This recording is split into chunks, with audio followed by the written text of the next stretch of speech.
आप सोचिए, एक प्लेन न्यूयॉर्क से उड़ता है, सब कुछ नॉर्मल चल रहा है और सिर्फ 3 मिनट के बाद दोनों इंजन्स फेल हो जाते हैं।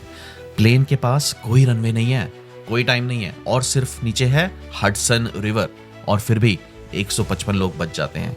कैसे?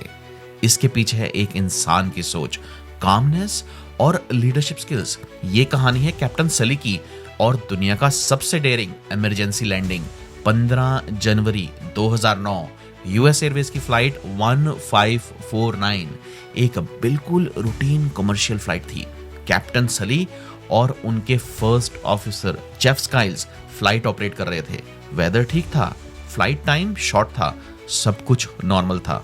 फ्लाइट टेक ऑफ होती है और पहले 100 सेकंड तक सब कुछ बिल्कुल नॉर्मल स्मूथ था, लेकिन उसके बाद डिजास्टर। प्लेन 316 फीट पर सेकंड की स्पीड से फ्लाई कर रहा था जब सली ने देखा एक मैसिव फ्लॉक ऑफ कैनेडियन गीज, बड़े बड़े बर्ड्स, कुछ 12 पाउंड जितने, और कुछ सेकंड्स में कोलिजन। बर्ड्स डायरेक्ट प्लेन के नोज, विंग्स और सबसे इंपॉर्टेंट दोनों जेट इंजन्स से टकरा गए। जेट इंजन्स जो कि डेलिकेट टर्बाइंस होते हैं, थाउजेंड्स ऑफ आरपीएम्स की स्पीड से रोटेट कर रहे होते हैं, वो बर्ड के इंपैक्ट से कंप्लीटली डैमेज हो गए। कॉकपिट में अजीब आवाजें आने लगी, बर्न्ड बर्ड की स्मेल कैबिन में आ रही थी। Both engines failed. प्लेन अब एक 17 टन का ग्लाइडर जेट बन चुका था। सली को इंस्टेंटली समझ आ गया था, ये कोई नॉर्मल इमरजेंसी नहीं है।